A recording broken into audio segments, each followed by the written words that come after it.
રાધે રાધે. જય સિયારામ. રાધે રાધે. જય સિયારામ. આપણે શ્રી શ્રી જીવ ગોસ્વામીનું ચરિત્ર ચાલે છે. જીવ ગોસ્વામીના ચરિત્રમાં આપણે આગળ વધીએ તો રુચિ લે સુચિ સેવા કરે સેવક કહીએ સોય. જે રુચિ લઈને પવિત્રતાપૂર્વક સેવા કરે એને સેવક કહેવાય. ભગવત રસિકજી એમ કહે છે. અને સંતોની સેવા કરવી એ તો ભાઈ ટેઢી ખીર છે. ટેઢી ખીર એટલે અઘરી વસ્તુ છે. કારણ કે સંતોની રુચિ કેવી હોય, ભાવ કેવા હોય, સ્વભાવ કેવા હોય એ જાણવા વાસ્તવમાં ટેઢી ખીર છે. બધા લોકો એને જાણી શકતા નથી. એ અતિ કઠિન છે. એટલે જ નાભાજી કહે છે ગાઉ રામ કૃષ્ણ કે ન પાઉ ભક્ત દાવ કો. રામકૃષ્ણના ચરિત્ર તો ગાઈ શકાય પણ ભક્તોના ચરિત્ર ગાઈ શકાતા નથી. કોઈ લટ્ટાધારી, કોઈ જટ્ટાધારી, કોઈ લઠધારી, કોઈ ઠઠધારી. કહે કબીર સુનો ભાઈ સાધુ ખોપડી ખોપડી ગતિ ન્યારી. કબીરજી કહે છે કે ભાઈ સંતોમાં બધાની ખોપડીઓ અલગ હોય છે. કોઈની ખોપડીમાં કઈ વાત હોય, કોઈની ખોપડીમાં કઈ વાત હોય. એટલે બધાને હાચવવા અઘરા પડે છે. એમાં કોઈ એટલે કોઈ શંકા નથી. એટલે જીવ ગોસ્વામી એમના શિષ્યોને કહેતા કે તમે સાધુ સેવાનું નામ ન લ્યો. કારણ કે તમે સાધુ સેવા નહીં કરી શકો. સાધુ સેવા કરવા માટે ધૈર્યની જરૂર પડે, મીઠી વાણીની જરૂર પડે, અને સમય અનુસાર કોઈ સમયથી વહેલા મોડા આવે તો ભોગ દેવાની પણ જરૂર પડે. ત્યારે છેક સાધુ સેવા થાય છે. એમનેમ સાધુ સેવા થતી નથી. આવી વસ્તુ છે. એટલે જીવ ગોસ્વામી એના સંતોને સાધુ સેવાની ના પાડતા. એક વખત રાતના 12 વાગે સાધુ આવે છે તો જીવ ગોસ્વામીના શિષ્ય એમ કહે છે કે હવે અત્યારે તમે ક્યાં આવ્યા, કે અમારું માથું ખાઈ જાવ તમે. ત્યારે જીવ ગોસ્વામી એમ કહે છે કે આવા વચન સાધુ પાસે બોલવા ન જોઈએ. મધુર વચન બોલવા જોઈએ. તમે કડવું ભાષણ કરો તો તમે સેવા કરી શકતા નથી. મધુર ભાષણ કરે ને એ જ સેવા કરી શકે. અને મધુર ભાષણ કરતા જેને ન આવડ્યું એનું બધું નકામું છે. હવે ઈ મારે વિસ્તારથી વાત કેવી છે. જે વ્યક્તિ મીઠું બોલતા નથી, બીજાને પીડા આપે એવું બોલે છે ને, એ વ્યક્તિ નકામું. અને જે બીજાને પીડા આપે એવું બોલે છે એ વ્યક્તિ ઉપર એક દિવસ ભારે સંકટ આવી જશે. એવું ભારે સંકટ આવી જશે કે જે નીકળવું મુશ્કેલ થઈ જશે. કારણ કે કડવી વાણી બોલો છો તો ભગવાનની તો ભાઈ સૂચના એવી જ છે કે જેવું બીજા માટે કરશો ને એવું જ તમને મળશે. બીજા માટે કડવું બોલશો તો તમને કડવું જ મળશે. બીજા માટે તમે ગમે એવું બોલશો તો તમારા માટે બીજા ગમે એવું બોલશે. કારણ કે આ નિયમ છે. એ નિયમને કોઈ તોડી શકતું નથી. હવે આ એક સરસ કવિત મૂક્યું છે. શીખે વ્યાકરણ કોશ કાવ્ય ઓ પુરાણ શીખે. શીખે વેદ પઢીવો જો ધર્મ ન કો મૂરી હે. શીખે વ્યાકરણ કોશ. તમે વ્યાકરણ શીખી લીધા. કોશ એટલે શબ્દો અવનવા શીખી લીધા. કાવ્ય ને પુરાણ શીખી લીધા. બધું શીખી લીધું તમે. અને આ બધું વેદ ને એ બધું શું છે તો કે ધર્મનું મૂળિયું છે. તો કે ભલે વેદ ધર્મનું મૂળિયું રહ્યા કે ભલે તમે વેદો શીખી લીધા, કઈ વાંધો નહીં, પહેલાથી કઈ મળવાનું નથી. ન્યાય ઓ વેદાંત આદિ શીખે ષષ્ઠ શાસ્ત્ર વર. પંડિતાઈ ચતુરાઈ જાને ભરપૂર હે. કોઈ ન્યાય શીખવું, વેદાંત શીખવું, ષઠ શાસ્ત્ર શીખી લીધા અને ભરપૂર કોઈમાં પંડિતાઈ હોય તો કે ભલે રહી કે. શીખે ઘટ પટ સાપ જેવરી બખાવી નિવેકો. માયા બ્રહ્મ જાલ હુક જે કીએ અતિ દૂર હે. કોઈ ઘટપટ વિશે શીખી લીધું કે ઘટપટ એટલે શરીર છે એ ઘડો છે, એ ફૂટી જાય એટલે જીવ ભગવાનમાં ભળી જાય છે. તો કે ભલે આવી વાતો શીખી લીધી. આવું શીખવામાં કઈ વાંધો નથી. કોઈએ સાપને પેટારીમાં પૂરવાનું શીખી લીધું. કોઈએ ઝવેરાત પારખવાનું શીખી લીધું. ઘણું શીખી લીધું. પણ છેલ્લે કહે છે ભક્તન કી સભા બીચ પ્રેમ રસ સિંચી સિંચી બોલી વો ન શીખે સબ શીખવે મેં દૂર હે. ભક્તોની સભા વચ્ચે જે પ્રેમ રસમાં બોળી બોલીને શબ્દ બોલતો નથી, ભક્તોની સભા વચ્ચે જે મીઠા શબ્દ બોલતો નથી, તો કે એનું જેટલું શીખેલું છે એ બધા શીખેલામાં ધૂળ છે. એને જે કાંઈ શીખવું છે એ બધાય શીખેલી વસ્તુમાં ધૂળ છે, એમ કેવું હોય તો કહી શકાય. એટલે મનુષ્યએ હંમેશા મીઠા બોલતા શીખી લેવી જોઈએ. મીઠું બોલતા નથી શીખ્યા તો બધું શીખવામાં ધૂળ છે, એ નિશ્ચિત છે. શાસ્ત્રનો આદેશ છે, સત્યમ બ્રુયાત પ્રિયમ બ્રુયાત ન બ્રુયાત સત્યમ સત્યમ પ્રિયમ.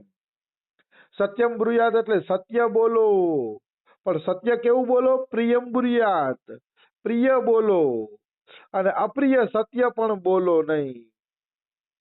જો સત્ય અપ્રિય હોય તો એ સત્ય પણ બોલવું ન જોઈએ. ઘણા લોકો એમ કહેતા હોય અમે તો મોઢા ઉપર સાચું કહી દઈ. અરે મોઢા ઉપર સાચું કહી દેજો પણ ઓલાને અપ્રિય લાગશે તો એને દુઃખ થવાનો અપરાધ તમને લાગશે. શાસ્ત્ર એમ કહે છે કે અપ્રિય સત્ય ન બોલો, સત્ય બોલવું હોય તો મીઠાશથી બોલો. અપ્રિય સત્ય બોલે છે તો એ દોષી છે, નિશ્ચિત દોષી છે, એમાં કોઈ એટલે કોઈ શંકા નથી. કોઈને અપ્રિય સત્ય બોલવાનું શાસ્ત્ર છૂટ આપતું નથી. શાસ્ત્ર એમ કે છે મીઠું બોલો, સત્ય બોલો તો મીઠાશથી સમજાવો, તમારા સત્યને મીઠાશથી સમજે એવું કરો. જો તમે એને અસત્ય બોલો છો અને મીઠાશપૂર્વક નથી બોલતા, સત્ય બોલો છો પણ મીઠાશપૂર્વક નથી બોલતા તો અપરાધ છે. આવી વસ્તુ છે. એટલે તુલસીદાસે લખ્યું છે, તુલસી મીઠે વચન તે સુખ ઉપજત ચહુ ઓર, વસીકરણ એક મંત્ર હૈ તજ દે વચન કઠોર. તુલસીદાસ કે મીઠા વચન બોલો, કારણ કે મીઠા વચનથી સુખ ઉપજત ચહુ ઓર, ચારે તરફ સુખ ઉપજે છે જે મીઠા વચન બોલે છે. મીઠા વચન વાળા વ્યક્તિને ચારે તરફથી સુખ મળે છે. અને આ વસીકરણ મંત્ર છે, એટલે માણસે કઠોર વચન છોડી દેવા જોઈએ અને મીઠા વચનો બોલવા જોઈએ. એક કવિ એમ કહે છે, એસી બાની બોલીએ મન કા આપા ખોય, ઓરન કુ શીતલ કરે આપહુ શીતલ હોય. આ કદાચ કબીરજીની વાણી છે કે એવી વાણી બોલો, મનનો આપો એટલે મનનું અભિમાન ખોલીને બોલો, મનનું અભિમાન છોડીને બોલો. તમે કે બીજાને શીતળ કરે અને તમે પણ શીતળ બનો. કારણ કે કડવી વાણી બોલશો તો તમે શીતળ નહીં થાવ અને બીજા શીતળ નહીં થાય. બે જણા અંતે બળતરામાં મરી જશે. બે જણાને બળતરા સિવાય કાંઈ મળશે નહીં. એટલે મીઠી વાણી બોલો જેથી બીજા પણ શીતળ થાય અને આપણે પણ શીતળ થાય. એટલે મનુષ્યએ હંમેશા મીઠી વાણી બોલવી જોઈએ. અને અહીંયા કહે છે, કોયલ કાકો દેત હે કાગા કાકો લેત, મીઠી વાણી બોલ કે સબકો મન હર લેત. કોયલ કોઈને કાંઈ આપતી નથી અને કાગડો કાંઈ કોઈને દેતો નથી, કોયલ કાંઈ લેતી નથી દેતી નથી, પણ તોય કોયલ મીઠું બોલીને બધાયને વશમાં કરી લે છે. અને કાગડાનું કાકા કોઈને ગમતું નથી, પાણો મારીને મનુષ્ય કાગડાને ભગવી દે છે. તો કાગડાને પાણો મારીને શું કામ આપણે ભગવી દઈ છીએ?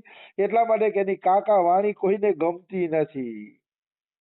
એટલે હંમેશા મનુષ્યએ મીઠું બોલવું જોઈએ. મીઠું નથી બોલતા જીવન ધૂળ છે. ભગવત પ્રાપ્તિ તો દૂરની વાત છે, જીવન ધૂળ બની જશે જે મીઠું નથી બોલતા એના. હું તો અનુભવથી કહું છું, જે લોકોની કડવી વાણી છે ને એના જીવન ધૂળ થઈ ગયા છે. કોઈ એની પાસે બેસવા પણ રાજી નથી, ધૂળ જીવન થઈ ગયા છે. એટલે મીઠી વાણી બોલવી જોઈએ, નહીં તો જીવન બેકાર છે. આવી વસ્તુ છે. અહીંયા અકબર બિરબલનું એક દ્રષ્ટાંત આપ્યું છે. હાલાકી ઘણી વાર આ દ્રષ્ટાંત આવી ગયું પણ અહીંયા લાઈનમાં આવ્યું છે તો એકવાર લઈ જ લવે. અકબર અને બિરબલ અને બધા રાજસભામાં એકવાર બેઠા હતા. તો રાજસભામાં બેઠા હતા ને તો અકબરે પ્રશ્ન કર્યો કે આ આખા સંસારમાં મીઠી વસ્તુ કઈ છે? મીઠી વસ્તુ કઈ છે ઈ કે બોલાવો, કે બતાવો. તો બિરબલે કીધું કે આ સંસારમાં મોટામાં મોટી મીઠી વસ્તુ છે મીઠા શબ્દ. મીઠા શબ્દથી બીજું મીઠું એકેય નથી. અકબર કે હું કેવી રીતે માનું? ઈ કે અરે રસગુલ્લા છે, ગુલાબજાંબુ છે, પેડા છે, બરફી છે, આટલી આટલી વાનગીઓ છે. ઈ કે તો હું કેવી રીતે માની લઉં કે મીઠા શબ્દ જ સાચી મીઠાશ છે?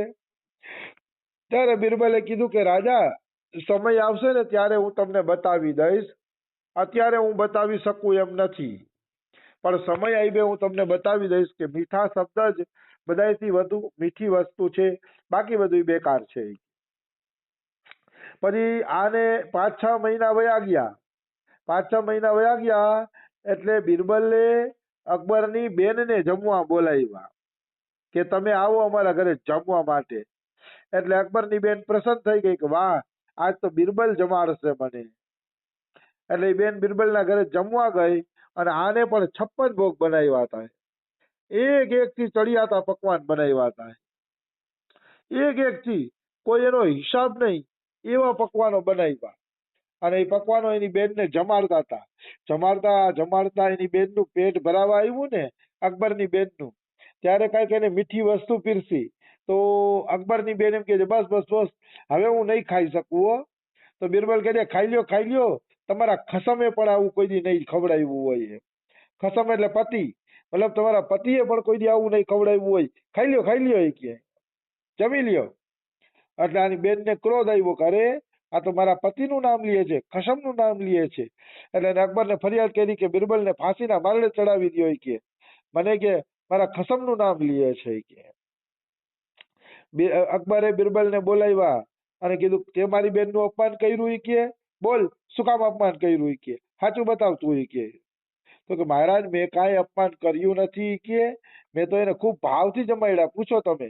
56 ભોગ જમાડ્યા. તો કે હા 56 ભોગ જમાડ્યા સાચું, પણ અંતે મને આવું પણ કહી દીધું. કે આમ પણ મારી માટે બોલી ગયા. કે તો કે બિરબલ આ રીતે બોલવું જોઈએ નહીં, આ રીતે તું કેમ બોલી ગયો? કે ત્યારે કહે છે કે મેં કીધું તું ને મહારાજ કે મીઠામાં મીઠી વસ્તુ આ સંસારમાં કોઈ હોય ને તો મીઠી વાણી છે.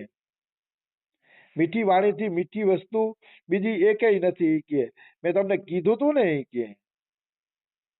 કે મીઠી વાણી જ મોટામાં મોટી સંસારમાં છે. પૂછો મેં એને 56 ભોગ જમાડ્યા, કેટલી મીઠી વસ્તુ જમાડી, પણ એક કડવો શબ્દ બોલી દીધો તો બધી મીઠાશ ઉપર પાણી ફરી ગયું. એકેય મીઠાશ કામ ન આવી. કે એવી જ રીતે મીઠા શબ્દો નથી તો બધું નકામું છે મહારાજ. કે એટલે મનુષ્ય હંમેશા મીઠા શબ્દ છે ને એ બોલવા જોઈએ. એમાં કોઈ એટલે કોઈ શંકા નથી, કિંચિન માત્ર સંશય નથી. આવી વસ્તુ છે. એટલે આ બધા ઉદાહરણો ને દ્રષ્ટાંતો સાબિત કરે છે. એટલે જીવ ગોસ્વામીએ એના ચેલાઓને કીધું કે ભાઈ રાતે 12 વાગે સંતો આવ્યા હોય ને તોય તમારે એને જમાડવા પડે અને મીઠી વાણીથી આદર કરીને જમાડવા પડે, ત્યારે તમે સાધુ સેવા કરી શકો. અને તમે તો કડવા વચન બોલો છો કે લ્યો રાતે 12 વાગે આવી ગયા, હવે અમારું માથું ખાઈ જાવ. આવો શબ્દ ક્યારેય પ્રયોગ કરવો જોઈએ નહીં. કા સાધુ સેવા કરવી જ નહીં, આપણામાં મસ્ત રહેવું. પણ એનો અર્થ એવો નથી કે સાધુનો આદર નહીં કરવાનો. સાધુ સેવા ન કરો તો કઈ નહીં, પણ સાધુનો આદર તો કરવાનો જ છે. આંગણે આવેલા સાધુનો આદર નથી કરતા તો એને ભક્તિ મળતી નથી. અને એ સાધુ એ આંગણે આવીને એનું કોઈ અપમાન કરશે તો એ બધાય પુણ્ય લઈને વયો જશે. શાસ્ત્ર એમ કહે છે કોઈ અતિથિ આપણા ઘરે આવે અને આપણે એનો આદર ન કરીએ તો એ આપણા બધાય પુણ્ય લઈને વયો જાય છે અને એના બધાય પાપ આપણે આપી દઈએ છે નિશ્ચિત રૂપે. એમાં કોઈ ને કોઈ શંકા નથી. એટલે મનુષ્યએ અતિથિનો આદર કરવો જોઈએ, નહીતર એ અવશ્ય પાપનો ભાગીદાર બને છે, નિશ્ચિત પાપનો ભાગીદાર બને છે. એમાં કોઈ એટલે કોઈ શંકા નથી. માણસ આ શાસ્ત્રોની વાતોને છે ને નાની નાની ગણીને કાઢી નાખે છે કે આ વાત તો નાની છે ને આ વાત તો આપણે કાંઈ લાગુ પડતી નથી ને ઓલું ને આ તે ને એમ નાની ગણીને નહીં કાઢવાની. શાસ્ત્રની બધી વાતો ઉપર ધ્યાન દેવું જોઈએ. ધ્યાન દીધા વગર ચાલશે નહીં. શાસ્ત્રની વાતોને કાઢી નાખશો તો કોઈ દી ભક્તિમાં આગળ નહીં વધી શકો, કારણ કે ભક્તિમાં આગળ વધવા માટે શાસ્ત્રો અતિશય જરૂરી છે. તો સમય થઈ ગયો છે, બીજું આપણે કાલે લઈ લેશી. રાધે રાધે, જય સિયા રામ. રાધે